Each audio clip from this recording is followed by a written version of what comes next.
My name is Sarah Williams. I was born in South Korea and I was adopted to the US when I was 9 months old.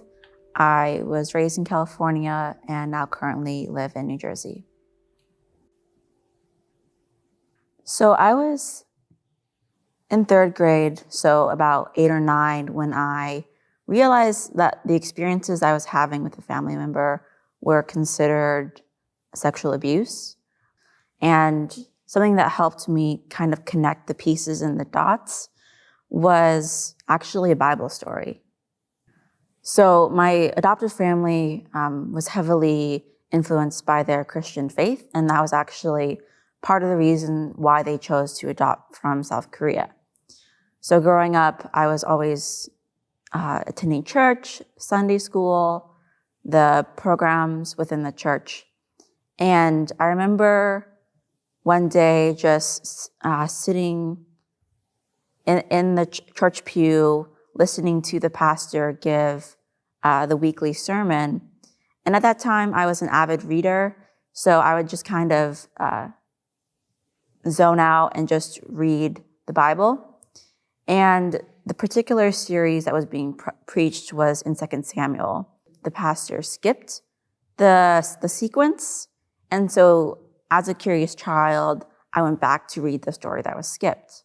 The story was the story of Tamar, which is known formally as a text of terror because it is a story in the sacred text as a story of assault. And so it was in that moment where time kind of froze for me.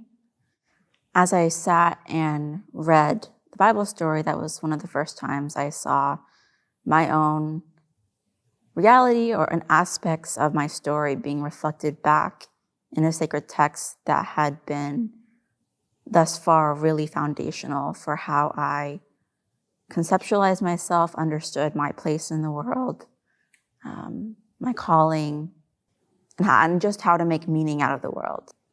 And so for a while, just kept coming back to that story and trying to figure out on my own, like what it meant, what it meant to move through the story with Tamar, to think through the words that she says, and to think through what does it mean to disclose, if I disclose, to the appropriate parties.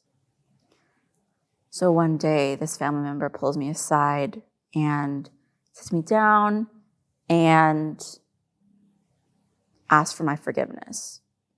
And that time, I have only just begun to realize like the shame that surrounds like sexual violence, gender violence. And so still being pretty young, I don't know what to do with a request for forgiveness.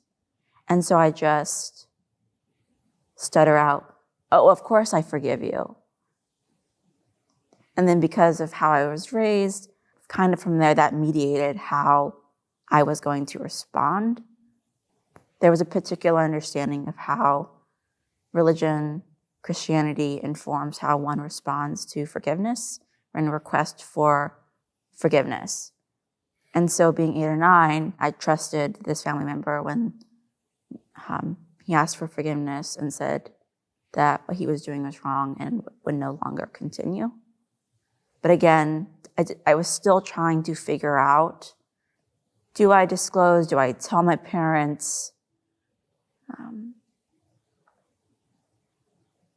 But there was this feeling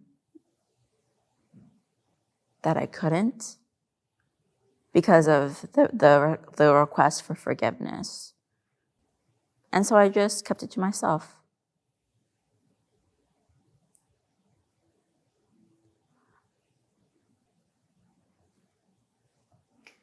So I kept the secret and I kept the silence until I moved away for college. And it was during that time where I was reintroduced to Tamar in one of my biblical studies classes. And that was the first time I had the opportunity, the time, the space to re-sit with her.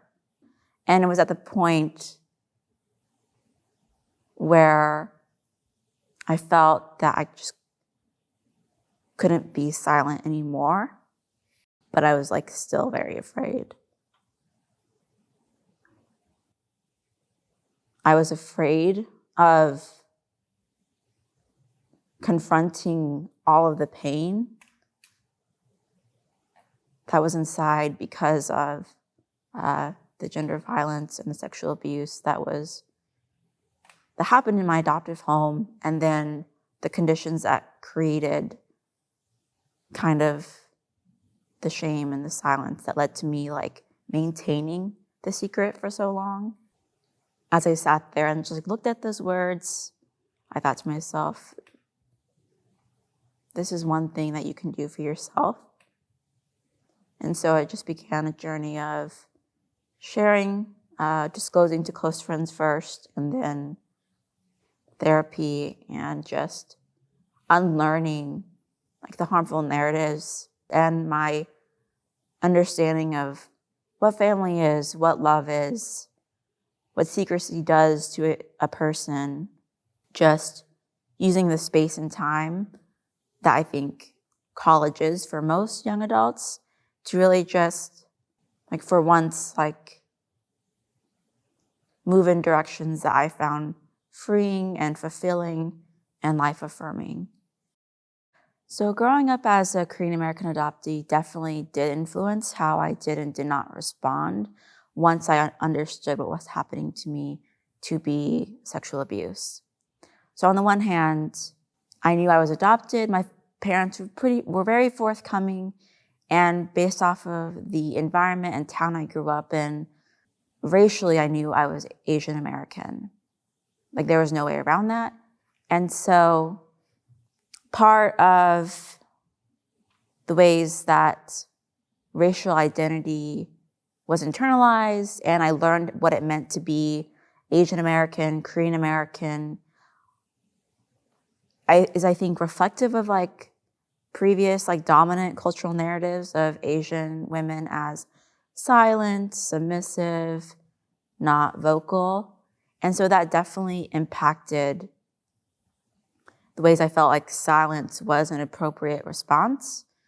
And I didn't see a way to disclose in ways that wouldn't be disruptive to my family, to our larger community.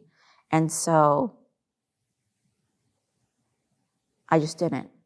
And then on the other hand, as a Korean American adoptee, because the family member who perpetuated the abuse was an immediate family member, I understood that adoption meant a lot for my parents, that their faith had impacted them so much that they were willing to include another human from around the world into their family.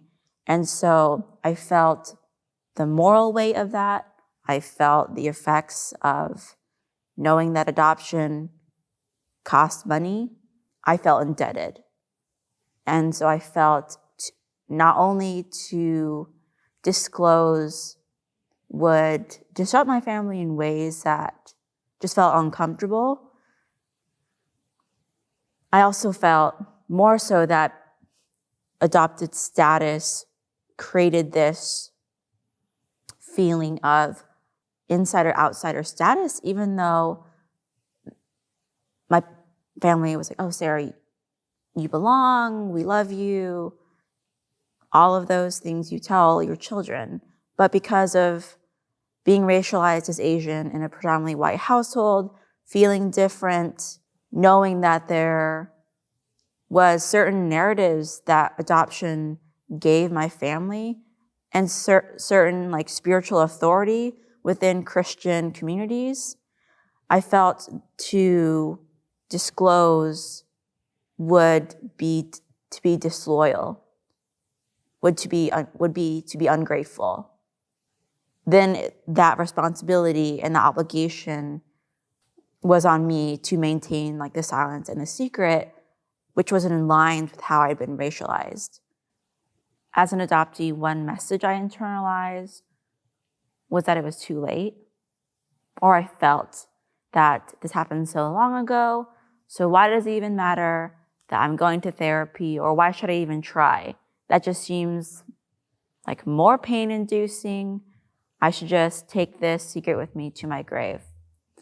And so one thing that I had to tell myself was that there was always time, that there was no such thing as it being too late, that I could wait 20 more years, or I could do it now, but that there was always time to begin to do the hard work of therapy, internal reflection, unlearning harmful narratives, and that it was on my timeline.